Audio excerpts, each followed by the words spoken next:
working on it. We are also informed that there are other government agencies that are investigating the matter.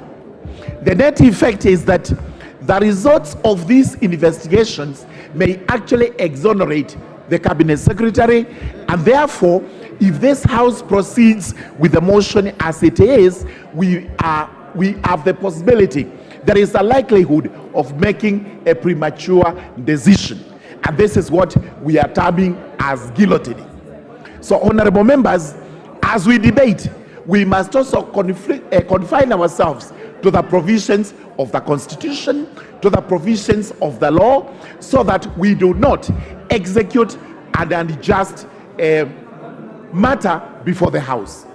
What would happen if... Yes, Otiende Amollo, there's a point of order, Murugara. Thank you, Mr. Speaker. Mr. Speaker, I have labored to listen to my chairman make his submissions on this point. And he has made 2 points which essentially question your directions on this matter. He has made submissions on the admissibility of the affidavit. Now he's making submissions on the admissibility of the debate on account of the fact that it's before a committee which is junior to the House. Is it in order for my chairman, Honorable Murugara, to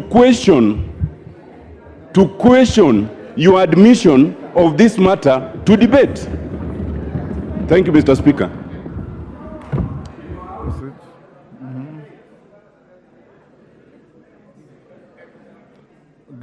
Yes, thank you so much. The Speaker, sir, understanding orders. What the Speaker did was to look at the motion as it was presented before him. He may not have gone into the nitty-gritty of how the affidavits and the rest of the evidence was introduced, because he was not required to do so by the Constitution and by the law. It is now during debate when we actually have the opportunity to demonstrate to the House exactly what the loopholes, what the shortfalls are as far as this petition is concerned. What the Speaker is required to do is to glimpse over the grounds, over the affidavit, and confirm that it meets the threshold. That threshold in itself is not conclusive that all the matters that appertain herein have been looked at and have been examined. This is why, and as he rightly says, as the chairperson of the Justice and Legal Affairs Committee, I have the responsibility to draw to this House the various statutes which may have been breached. I also have the responsibility to actually draw to the attention of the House if there are any constitutional contraventions. So, Mr. Speaker, sir, before the Agriculture Committee is actually an investigation by this House on, or if not all, most of the matters that are in this petition. So we go to the question, can this House proceed with this motion when actually that investigation is ongoing and a report is awaited? I may not be able to call upon the House, upon the Speaker to make a ruling now, but I call upon the House to reject this particular motion because of the fact that the same matter is seized by the same House, and we await the outcome in a parliamentary report that will be tabled here, which we are going to report and in which we will make our recommendations. Mr. Speaker, with those very many remarks, I urge the House, because of the votes in this particular motion, to actually reject it. Thank you. And I do oppose. Minority Leader. Thank you very much, the Honorable Speaker. Order. Minority Leader and Majority Leader, you have 15 minutes each. Rest members, you have 10 minutes. In the event you exhaust your argument under 10 minutes, you should yield the ground to other members. Thank you very much, Honorable Speaker. I want to go straight to the point and from the outset declare that I support the motion. And I want to thank most profusely the initiator of the motion, the Honorable Jack Wamboka. and state that Jack Kwamboka history will be very kind to you in the fullness of time. When the history of this parliament or of this country is written, you will for sure have something. If not a paragraph, a sentence, at least a footnote for what you've done for the country today.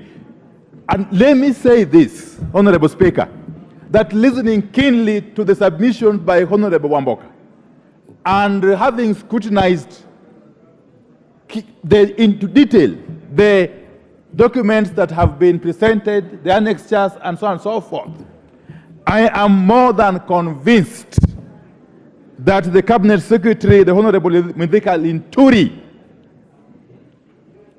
has actually fallen short of the requirements of the Constitution as a holder of a public office.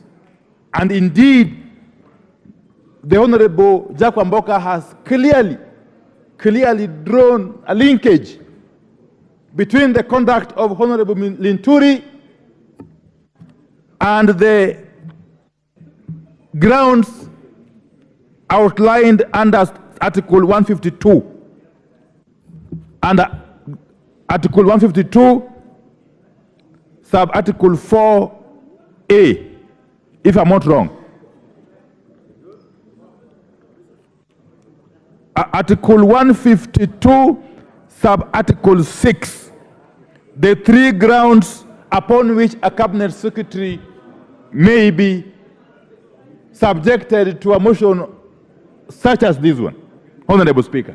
And I won't belabor the point. The Honorable Speaker, let me start by saying, again, that the conduct of the Cabinet Secretary as captured, as depicted in the submission by Honorable Wamboka, as depicted, as captured in the documents that have been attached to the motion, clearly point to a situation where the CS has gone against the national values and principles of governance under Article 10, and specifically Article 10, sub-Article 2C. That is national values and principles of governance, including good governance, integrity, transparency, and accountability, among other things. Honorable Speaker, a person holding the office of a Cabinet Secretary is not a small person. The Constitution under Article 152 provides for the Cabinet, and we all know the composition of the Cabinet. And the Cabinet Secretary is a member of the Cabinet under Article 152. Honorable Speaker, the Constitution goes further. Under Article 152, sub-Article 4A, that each person appointed as a Cabinet Secretary assumes office by swearing or affirming faithfulness to the people and the Republic of Kenya, and obedience to the Constitution, and so on and so forth. But it goes further at Article 153,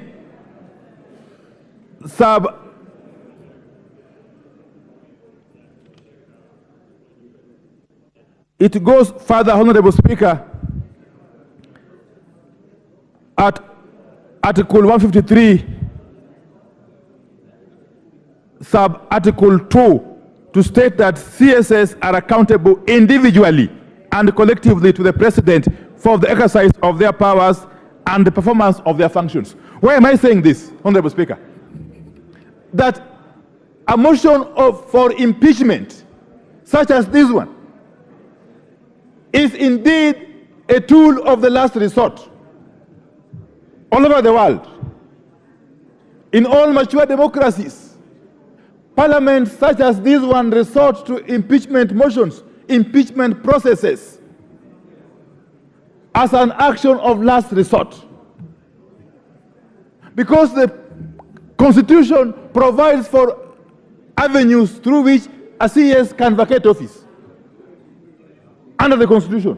One of them is through dismissal by the appointing authority.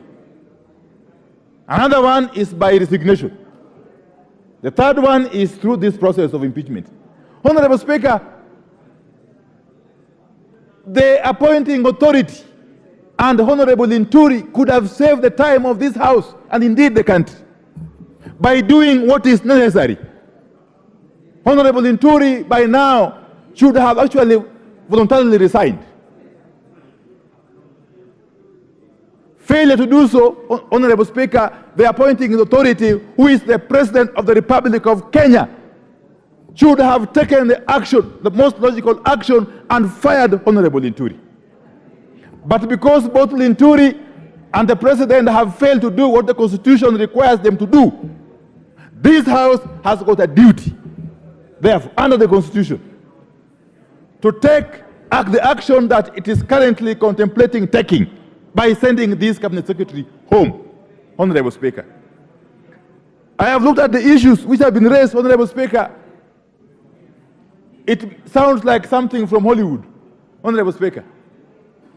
You may think you are watching a movie, that a whole Cabinet Secretary can storm the premises of a private company, that is Kel's Chemicals Limited, and direct, in fact, attempt to frog march the management of the company to go and participate in a press conference at the premises of NCPB and take responsibility over something that the Cabinet Secretary is culpable, directly culpable.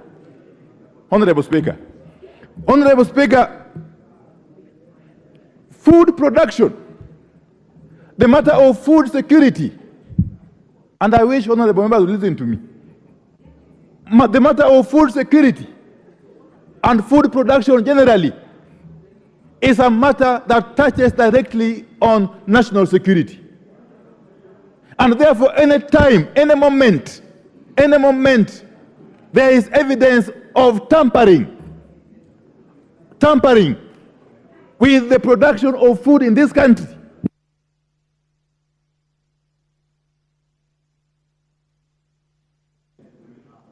what's happening? By way of supplying substandard or fake farm inputs, including fertilizer, Honorable Speaker.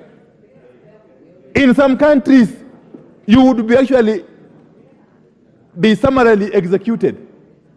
In some countries, if you are suspected of having been involved in jeopardizing food security of a country, of a nation, you would actually be summarily executed in the public.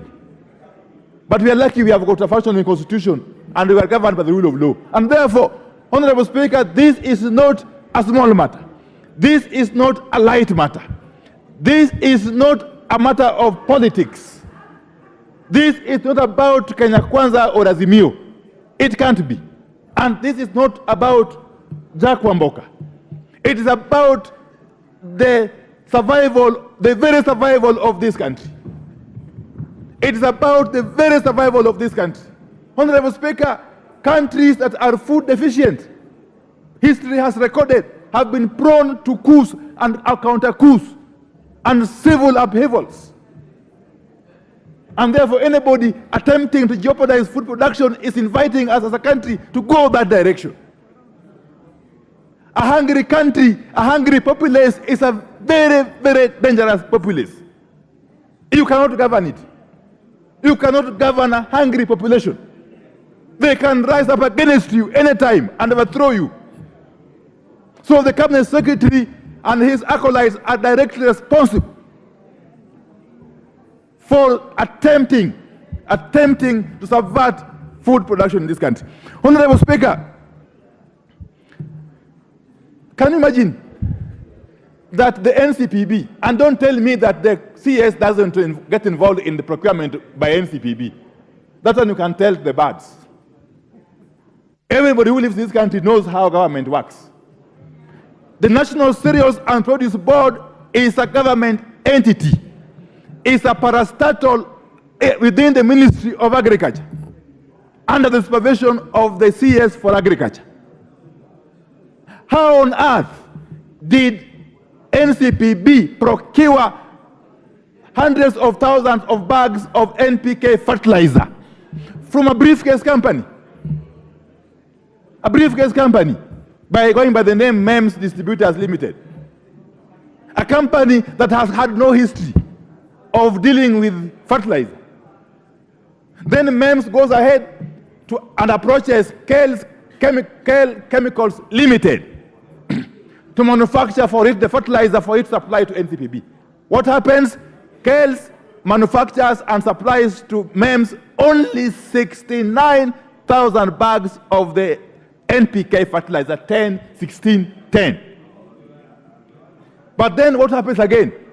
MEMS distributors proceeds to supply NCPB with over 400,000 bags.